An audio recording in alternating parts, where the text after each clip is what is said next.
আসসালামু আলাইকুম। প্রতি বছর নিয়ে এবারও শুরু করে দিলাম চাষবাস। বাংলা সনের কার্তিক মাস থেকে মূলত আমাদের এই এলাকায় চাষবাস শুরু হয়, কারণ আমাদের এই এলাকাটা হচ্ছে একটা নিচু প্রকৃতির এলাকা। আজ ভোরবেলা চলে গেলাম সকাল সকাল লাঙ্গল নিয়ে খেতে। আর যাওয়ার সময় গ্রামের দৃশ্যটা ছিল সকালবেলা অসাধারণ। আমরা গত বছর খেতে যে পাশে টমেটো লাগিয়েছিলাম সে পাশে এবার লাগিয়েছিলাম ভুট্টা। কারণ একই জমিতে একই জায়গায় ভালো ফসল ভালো ফলাফল দেয় না, যে কারণে এবার জায়গাটা পরিবর্তন করে টমেটোর জায়গায় লাগিয়েছি ভুট্টা, আর ভুট্টার জায়গায় লাগিয়েছিলাম টমেটো। আমি লাঙল দিয়ে কেল করছে, আর আমার ছোট ভাই হচ্ছে ভুট্টার বীজগুলো রোপণ করছে। আর জমির অন্য পাশে ছিল শীতকালীন সবজি। তার মধ্যে আমরা লাগিয়েছিলাম টমেটো, ফুলকপি, বাঁধাকপি, কাঁচামরিচ। এগুলো লাগিয়েছিলাম কারণ শীতকালে এগুলো সবচেয়ে বেশি ভালো হয়, এবং শীতকালে হচ্ছে এটা লাগানোর সিজনও বলা হয়।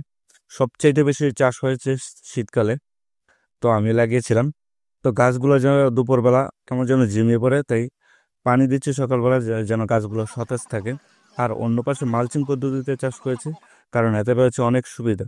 নিড়ানি খরচ কম লাগে, সারের অপচয় কম হয়, আর সবচাইতে বড় সুবিধা হচ্ছে গাছের গ্রোথ ঠিক থাকে।